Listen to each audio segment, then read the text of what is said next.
Just gonna be playing some World of Warcraft in the background. It's one of my only copes these days. I've been playing it since I was a kid. Um, I've tried other games since, and they just don't really do it for me.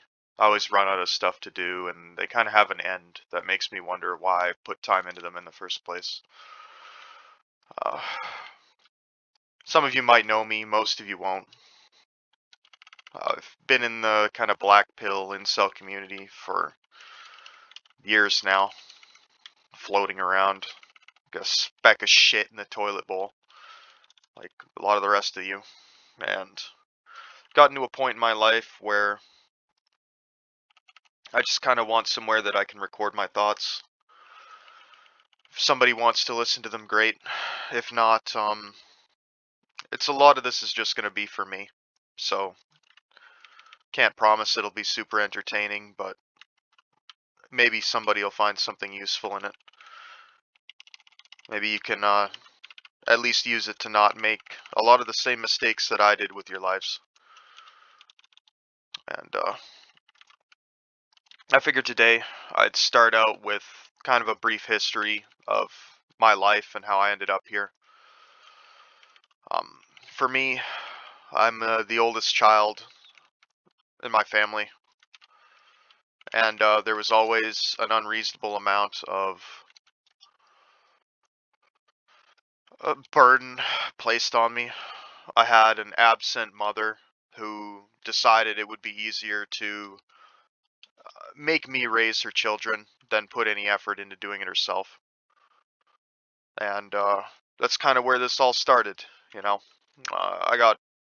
There wasn't a word for it at the time, but I got blackpilled really early on in life.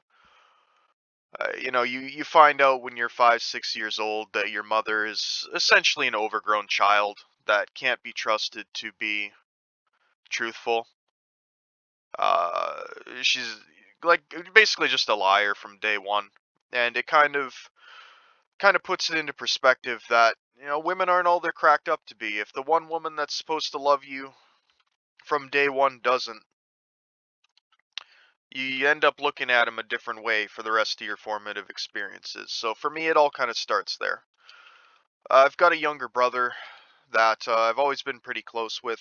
We used to fight a lot when I was a child, but we've kind of put it past us as we matured and realized, both of us, that a lot of our differences were caused by having my mother in the middle of our relationship, like causing arguments. She'd always get involved on his behalf anytime we had any kind of a dispute, and I think it's because she thought my father, favored me or whatever when that really wasn't the case.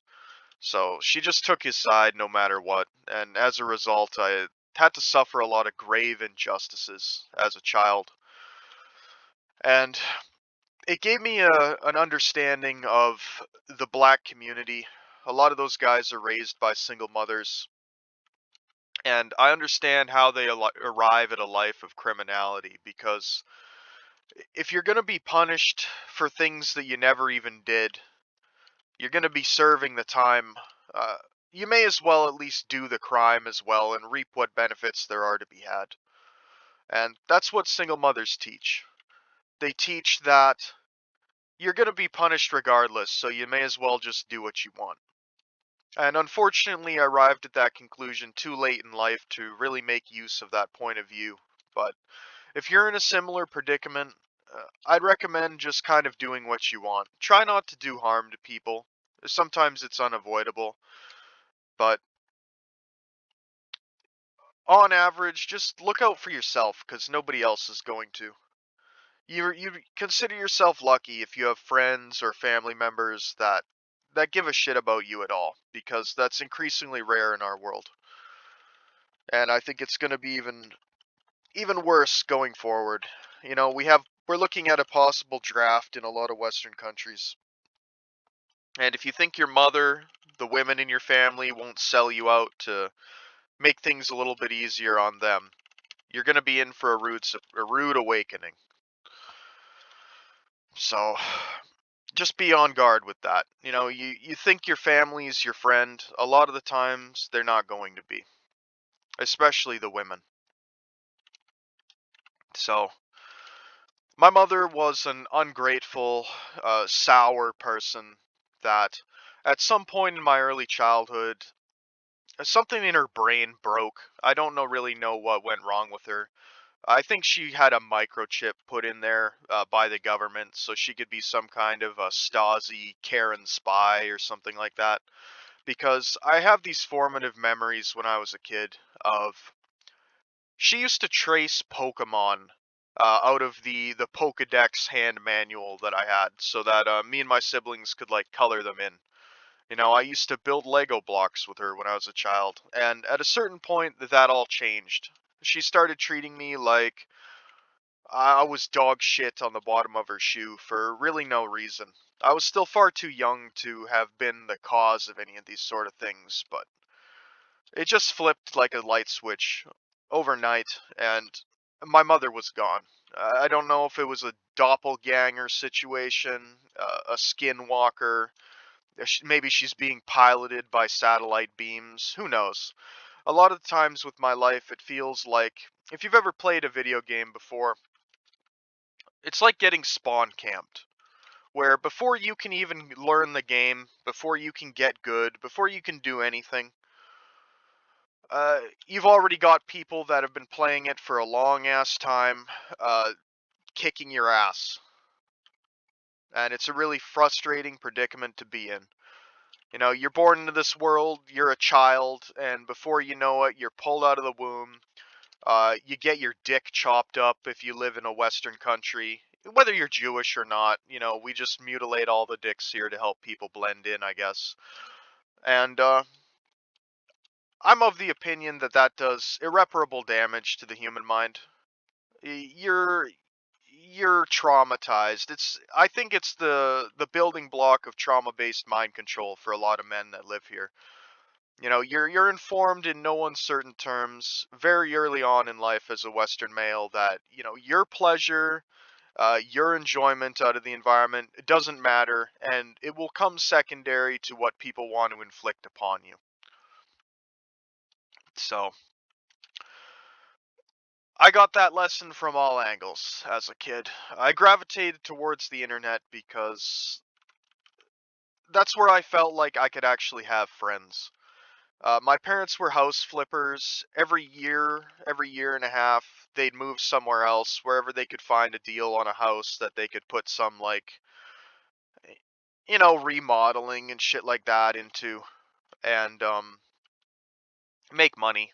So, moved around a bunch, and each time it got harder. Um, the actual integrating into, the new school, the new social circles got easier because you learned how to pass the shit tests that were normally inflicted upon you. But the struggle became seeing a point with jumping through those hoops. There wasn't really a reason to do it after a certain point. Why befriend these people?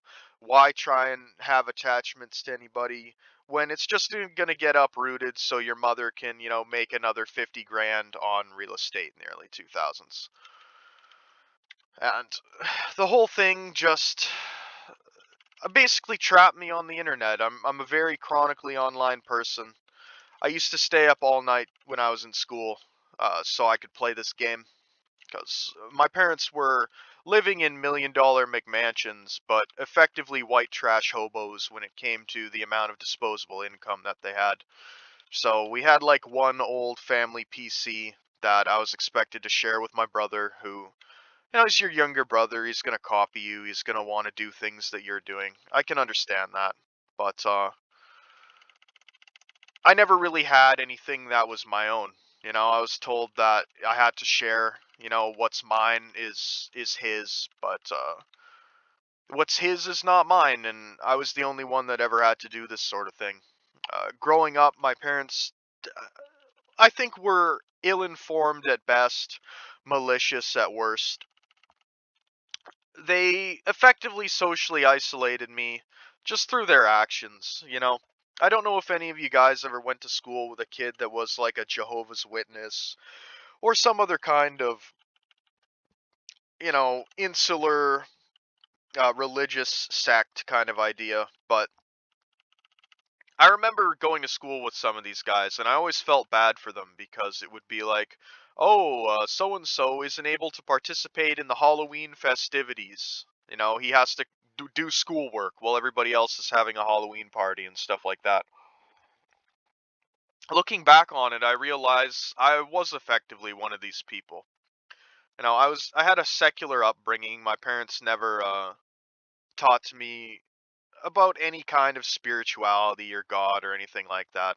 And I used to think I was different from these guys, but in terms of not being able to go through the formative experiences that other young people do, very similar.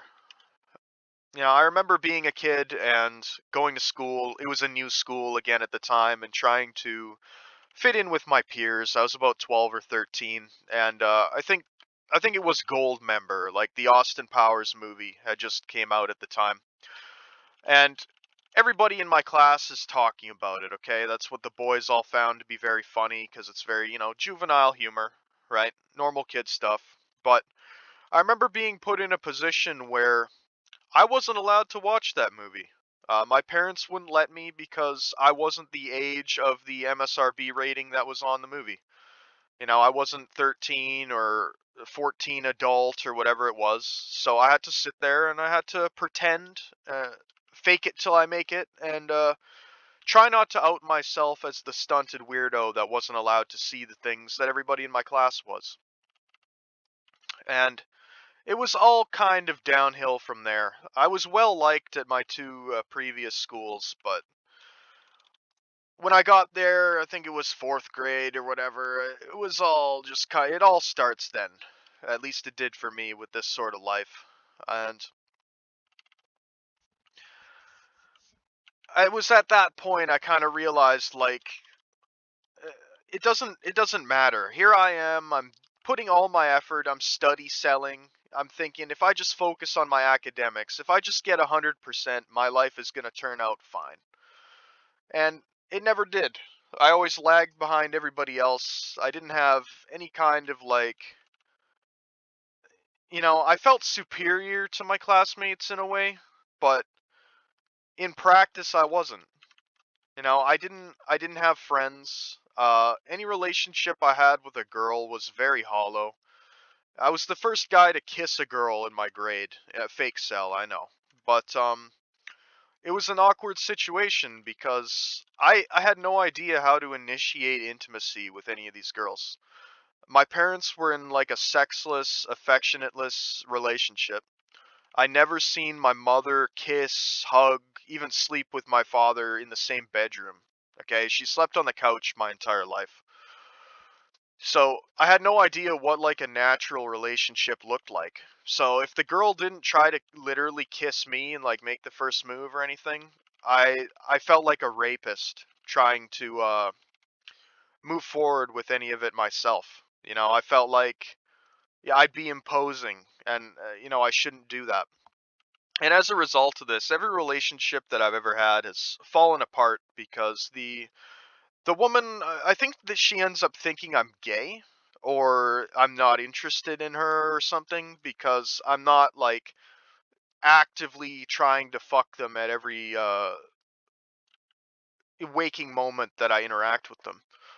Uh, and I am. I honestly would. Like my preference would be to do that, but I have no idea what the acceptable way to go about that appears to be. And from what I've read and everything else, women complain about men that do that.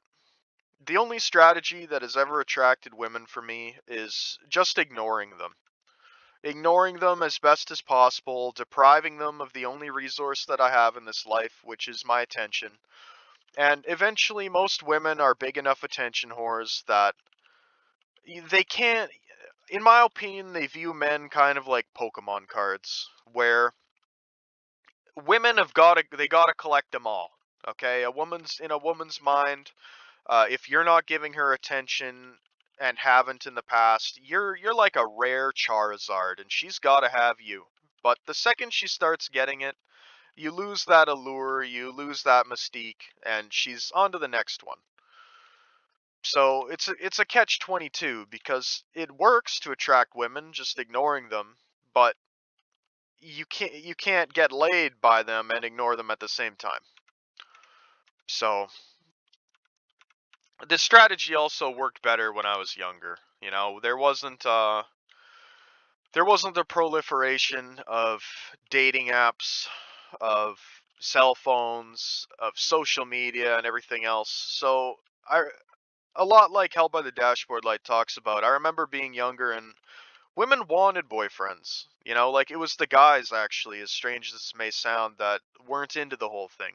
And this calls into a lot of the questions about, you know, the development of the sexes. I'm of the opinion that men and women don't develop equally. A 16-year-old girl is far more developed biologically speaking than a 16-year-old boy. At that point, she's equipped to be a mother. Not the case with a 16-year-old young man. He's not employed. He might be physically capable of siring children, but he can't protect them or provide for them. So I think there's a lot of wisdom in sex segregated schools because it would remove a lot of the intersexual competition between men. I think that the presence of women is largely what drives bullying. I'm sure it would still exist without them around, but men are like jockeying for position in the audience of a woman, trying to establish themselves as the top dog. And if there's no women in the picture, it's a far lower priority. I'm sure you guys at some point in your lives have experienced being in a social group, whatever hobby you have, and seeing the instant difference in men's behavior the second a woman is introduced to the group. Guys start clowning on one another. They start, the jokes aren't so friendly anymore. A lot of stuff will be at another guy's expense. There's that meme where, guys turn into a comedian as soon as a woman's in the room. And a lot of that's true. I think that guys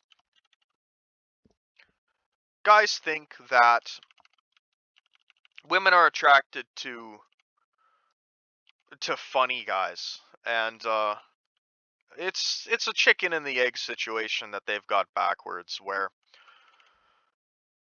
they think women find funny men attractive, and they really just find attractive men funny. Like so many other things we found out here, it's one set of rules for thee, another set of rules for he. If you're not him, this doesn't apply to you. Doesn't apply to me, right? And I look back at my younger years, and a lot of it was spent jester maxing, trying to get people to like me. And I still like, kind of being the class clown, but I've changed my target audience from my peers to myself. The only person I care about amusing anymore is me. And I think that that's the way to jester max while maintaining your dignity. You know, the only person that needs to laugh at what you do or enjoy it is you. And you shouldn't humiliate yourself. You shouldn't be self-deprecating unless you want to be. And a lot of the times it can be an effective tool when you interact with people.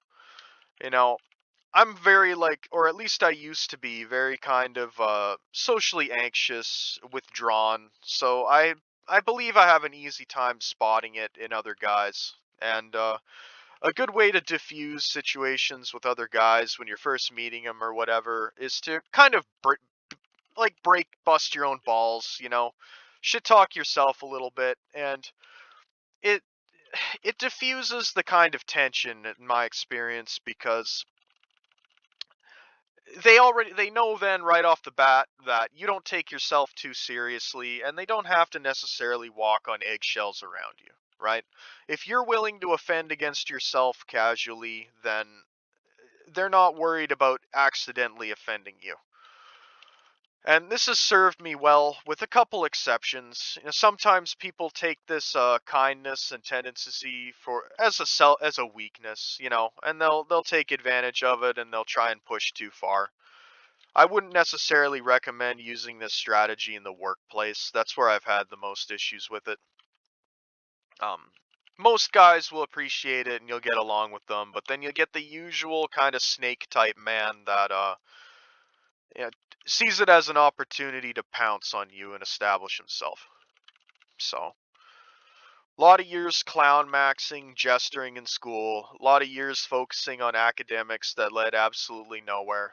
And the thing that I always laugh about with this community is there's always the underlying assumption that people here are, losers with no experience interacting with women, and that might be true, but there's all those studies that have shown that men that have the most success with women are even more misogynistic than so-called incels or black pillars. And though I'm not very successful now, uh, in my past years when I had more hair on my head and I was less of a depressed sack of shit, uh, I did have interest from some girls. And unfortunately, that in and of itself can be a very black pilling experience, because if every girl that gives you a chance has a boyfriend or uh, has a husband, it starts to kind of cast women not necessarily in the best light. So, again, like, you start looking at them sideways. It shouldn't be the case that the easiest women to bang are the ones that are already allegedly have a partner. But for kind of the chronic nice guy type like myself, that seems to be the case. And this is an idea I've expressed to a couple people over the years. In my opinion, if you're the nice guy archetype, not the mockingly, fedora tipping type, but like if you're just a decent dude, you try to go along to get along. Uh, Women on average don't like that. Women are attracted to conflict, violence, turmoil, emotional highs and lows. They're basically all kind of bipolar in that sense. And if you're a stable, responsible kind of guy that tries to avoid trouble, uh, women are gonna avoid you. Women don't see red flags and think, "Oh man, I gotta avoid this. This is gonna be trouble." They see red flags and go, "Woohoo! Party, YOLO!" and sprint towards them with their legs spread. Okay, so if you're one of these guys, my advice to you, you're trying to get laid, is find women that are openly taken. Okay, women that have boyfriends, women that have husbands, and just be nice to them. Be decent to these women. I don't mean simp for them. I don't mean be a pay pig. Don't don't give them resources, okay? But pay them a compliment, okay? Perhaps a risque compliment. And you'll be surprised how far you get with these sort of things, because that same sort of behavior that was seen as a negative when you were seeking out women that, didn't have prior entanglements, women without commitments and other men in their lives. Oh, he's a nice guy. He's just complimenting me to get in my pants. He has no other options. But if you apply this same sort of thing to a girl that has been allegedly taken by another guy, her brain will view you completely differently. Okay, you'll have like a dark triad, like bad boy hall pass in her head, because she knows that you know that she has a boyfriend or husband, and you don't care. You're going to try to get it in anyway. And this is a strategy that I think is good, because you don't have to actually change your behavior. You just have to be more careful about who you're applying it to. Now, this comes with downsides, because a lot of guys are extreme mate guarding simps, okay? A lot of guys are incapable and unwilling, if they were capable, of holding a woman accountable. So when they catch their bitch cheating, like, it's going to be your fault, okay? Even though she's the one in the relationship and it takes two to tango, they're going to blame you and they're going to let their little retarded princess off the hook, okay? So be wary of that. Pick your battles here. Don't go trying to bang the girlfriend of, some guy that's gonna put you 6 feet under. Yeah, find some, if you're a right winger, find some Destiny type, liberal cuckold sort of guy, and just give him what he secretly wants. A cream pie and his girl. Send her home with your dick on her lips. And you know what? If he finds out, he'll just have to cope and sneed about it. He won't really have any options.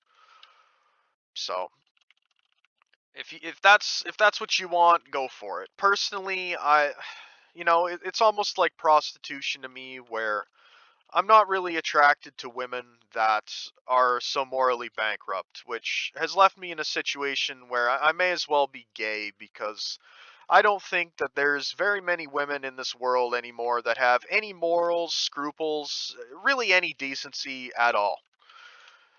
They all kind of act like this. The only difference is, their ability to hide it.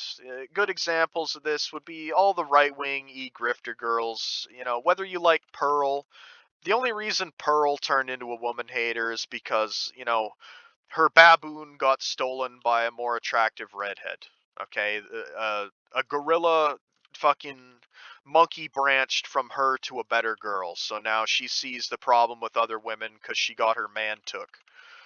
Uh, Lauren Southern, closet chosenite, and Lauren Simonson, I should say, and now she is a aged out single mother trailer park inhabitant who wants to tell men that they're all wrong about everything. Sydney Watson, sex laptop, used to sell nudes to gamers, and now she wants to turn around and act superior to them when they were her target audience, and in a way still are.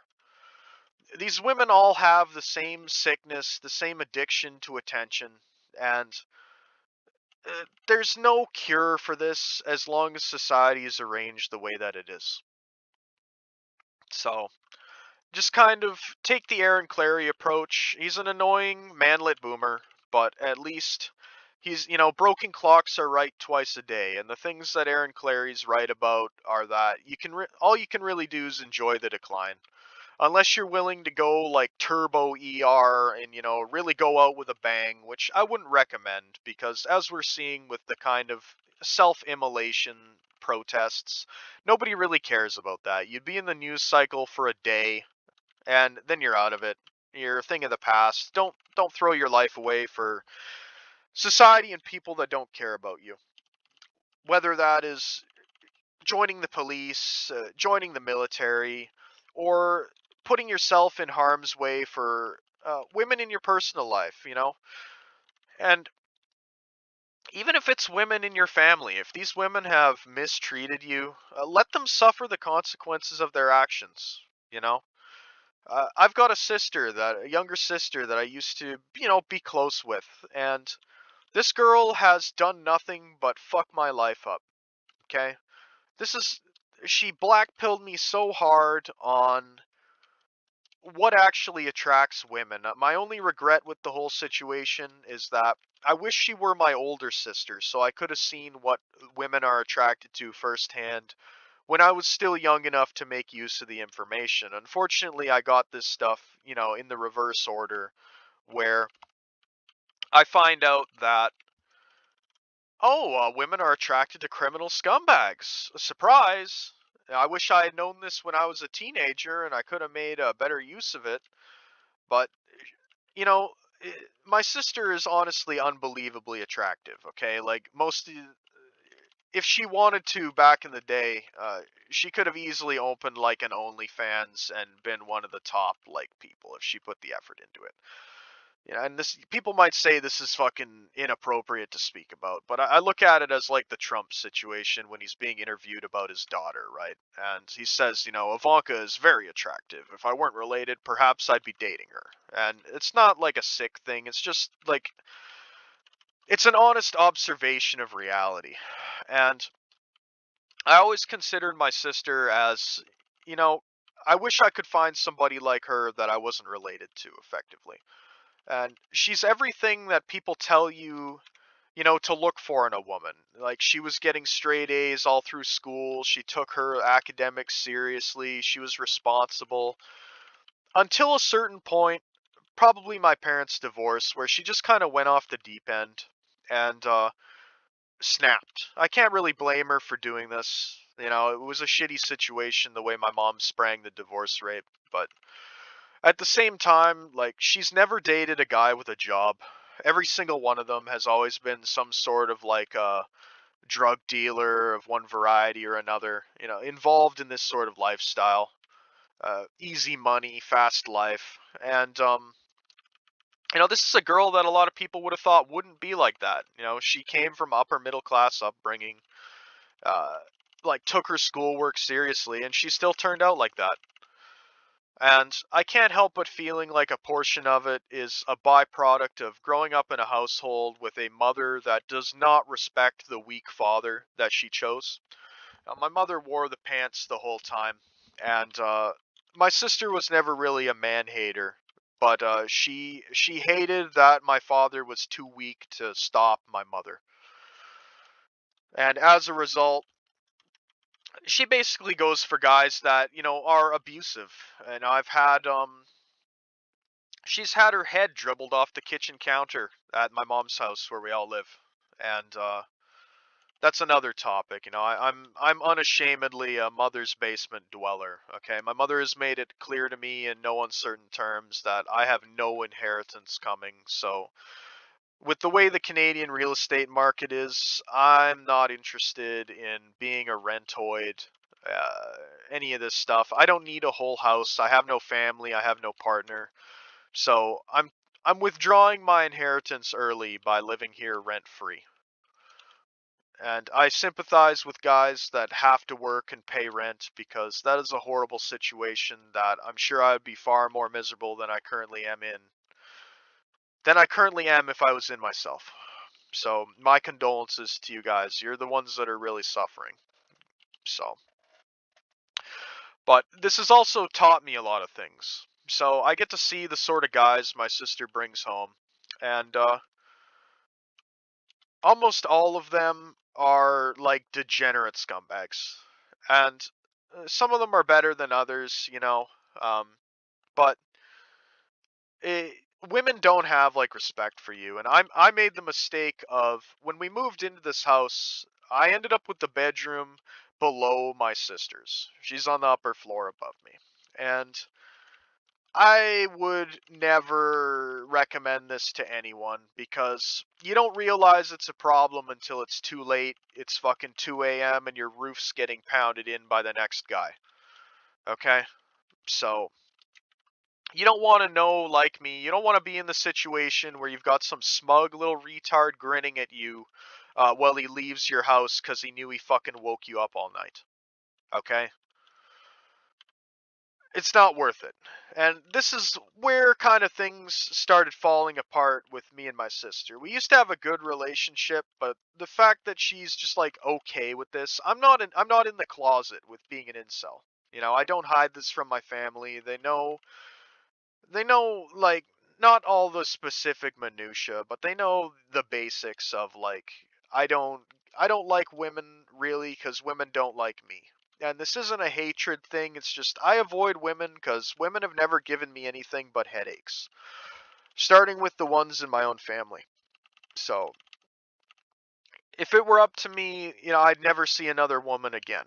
If I could get a pair of Google glasses that let me go out in public, and they just use VR to edit women out of my vision completely, I would use them. I'd have to have a set of earphones that have like noise canceling for women, and I would unironically use these things because there's no point holding in high esteem or waiting around for an opportunity. Like, by a certain age as a man, you know whether women want you or not. If she wanted to, she would. If you make it out of high school as a man, as a virgin, I regret to inform you, but it's probably over for you unless you have a glow up later in life. You had an ugly duckling phase. And even then, you can take the incel body, but you can never take those formative experiences out of yourself, and you're always going to be that mistreated guy, even if you end up attractive much later on. So, unfortunately for me, I always thought at the time women were telling guys like it was kind of the early days of this sort of discourse, and women were running with ideas like, how can you expect a virgin wife if you're not a virgin yourself? And because I was so sheltered and naive, I thought that, okay, well, that's easy enough. I want a virgin wife, so I will keep my own virginity, and then people can't shame me for, you know, wanting something that I helped deplete, if that makes sense. Of course, you find out later that, women don't respect this shit. If you want a virgin woman, you're better off having a very high body count, because you see women posting online, you'll see them on Twitter and other things. Like, women want their first time to be good. They want it to be like memorable. They don't want you like fumbling around with your weak stroke game that you haven't practiced on a couple slam pigs or whatever. Like, that would be another point of advice I'd give to young men, is that make sure you don't impregnate any of these women, but like get your practice where you can, because it'll matter it comes to me when it comes to maintaining a relationship with the girl you actually want. You know, women have no qualms about this. They openly talk about having starter husbands and all these other things. So this isn't the world I'm sure any of us want to live in, but it's the one we're in and we have to adapt to, apparently. So practice girlfriends. If I wouldn't recommend telling these girls they're your practice girlfriend, because women are very averse to honesty. It's kind of like that movie scene. They all demand it, but they really can't handle the truth. If you care about women, lie to them, because you don't. If you care about yourself, lie to women, because you're not doing yourself or them any favors giving them the truth. You're just making a whole lot of issues and headache for yourself. So, about the time my sister started pounding in my roof is I had already crossed my mother out of my life. My father died a couple years later to throat cancer that he got from the HPV that his new girlfriend had after the divorce. And this his new girlfriend couldn't even wait until he was dead to start talking about how much of his will she's getting. And I actually, maybe I'm heartless, maybe I'm evil, whatever. I didn't go see my father on his deathbed because he gave a significant portion of what should have been mine and my siblings' inheritance to his new girlfriend and his niece. Shockingly enough, I have a niece that inherited as much from my father as all of his children did. Or he had a niece, I should say. It's my cousin. So, this whole side of the family hates me because I didn't go see my father, but, I have half a mind to contact these people and, inquire as to when I'm going to get my 20% of their father's inheritance.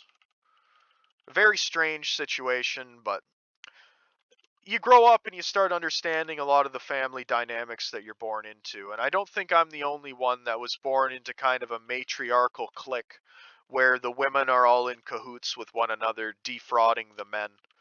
A good indicator that you're in one of these situations is that all the men on your side of the family or the other side of the family are divorced, and there's lots of successful suicides or suicide attempts out of the men. You're probably in a similar situation if those criteria line up. So I consider my sister a write-off. I'm not really close with her anymore. Um, the second somebody starts prioritizing their cummies over, the respect of their family, I, I, I, I basically cut you off.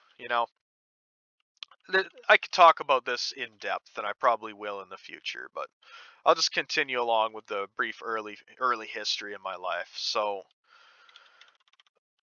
I was kind of the first guy to kiss in my grade, but like I said, I got no idea how to follow up after that, seal the deal or whatever, and the whole situation was very awkward. Like having all of your peers looking at you for like tips on how girls work when you have no clue yourself. It's a burden I wouldn't wish on my worst enemy. So,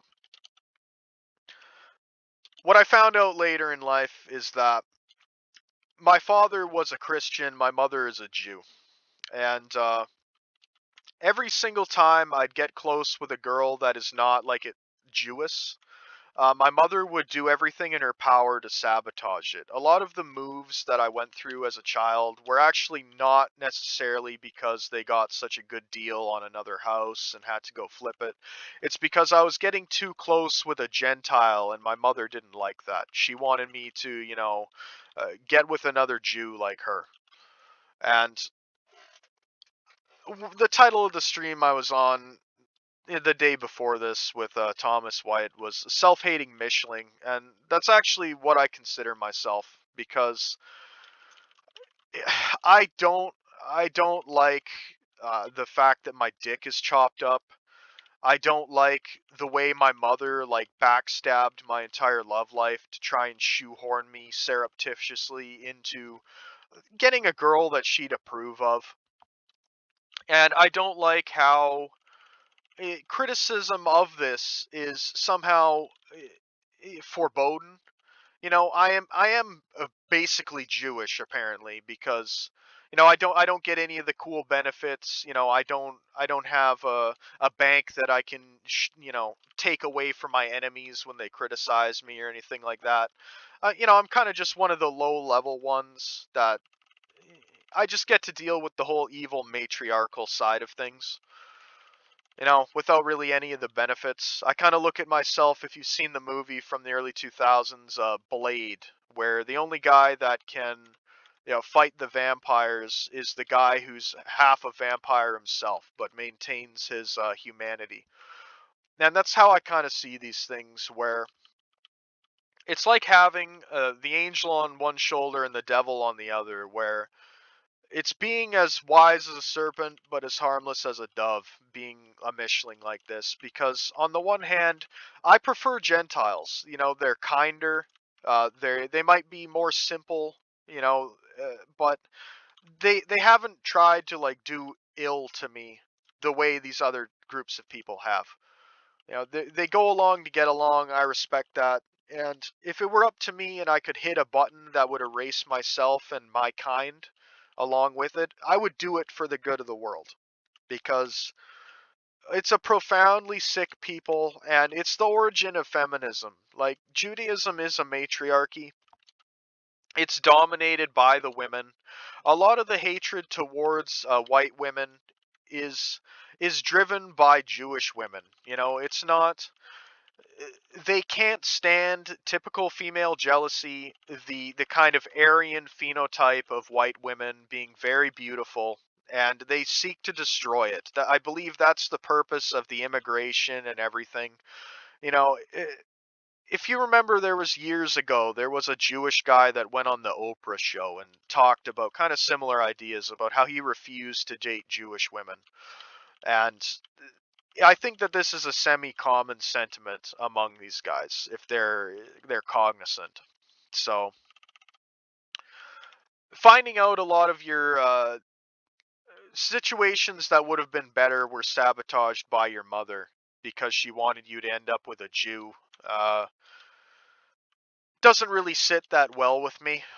So again, I won't be attending her funeral either. My father did far less, and it, I didn't go see him, so it's only fair if she gets the same treatment. And maybe again, like maybe this is heartless or whatever, but I'm firmly in the camp of despising boomers, whether it be relationships or the economy or whatever. Like a lot of us were fucked over by our own parents, unfortunately. It's the ones closest to you that'll do you the dirtiest, and often they do. So I know this is kind of ranty and rambly, but it is what it is. I'm just trying to get a lot of this off my chest in one place. So, I dropped out of school in 10th grade, and up to that point, I was an honor student. Like if I got 99% on a test, I'd go correct my teacher to get the last 1% back because the teacher marked it incorrectly. And this isn't to brag, I was a retard for prioritizing those things. You can always come back and do academics at any point in your life. You're never going to have the opportunity to date teenage girls again. So you got to capitalize on what's important while you can do it.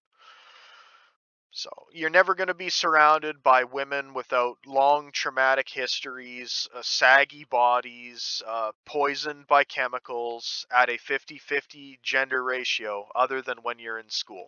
So if you're a young guy and you're in school, girls should be your priority. If you're short, you need to get on HGH. If you're overweight or whatever, you should probably do what you can to clean that up. I'm not saying become a bodybuilder, but get lean enough that your face bones, if you have any, can at least, stand out nicely. Do what you can to improve. And don't listen to the people around you that say that, there's more important things to worry about, because there really isn't. Getting the girl, getting the formative experiences in those years will set the trajectory for the rest of your life. If you miss these stepping stones, there's no getting them back. You're forgiven when you're young. You're allowed to make mistakes. The second you're an old boomer like me, you're judged as if you have 20 years of experience. You can be a 40-year-old virgin, never had a girlfriend, never even kissed anybody. But if you ask out a woman 10 years your junior, you're going to be looked at as the predator that's using his superior intellect and manipulation ability to prey upon the poor 20 body count damsel in distress. Okay? So, get your practice in, cuz you're not going to be allowed to get it later. You'll be actively gate kept from reproduction. And I mean this. It sounds cynical, it sounds unrealistic, but that's not the case. Okay? Even if the women, the girls seek you out, okay? You're going to be the one that gets burnt at the stake for it. Nobody will stand up for you, even if it's open in public. Everybody could seen it. You could have a girl sprint up to you and suck on your neck, whip your dick out, and blow you on national television. But the next week, if you asked that girl out and she said no and made false accusations against you, that you're harassing her and you had no reason to be talking to her, you're the one that's going to get thrown under the bus. And if this sounds personal to me, it's because it is. I'll get into more detail in another video, but I went through basically a to catch a predator type situation where I got targeted because of my online activity by Canadian intelligence agencies that sent like a femme fatale, like secret agent woman after me to fuck my life up. And that's a story in and of itself.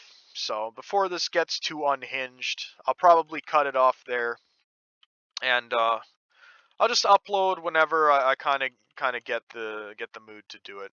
I after streaming yesterday, I had a couple people recommend that I start making videos, so here it is. Not a very good first attempt, but it's the first attempt nonetheless. And in the words of Incel TV, guys, don't be a free agent in life. Let the black pill guide you unless you want to end up on probation like me.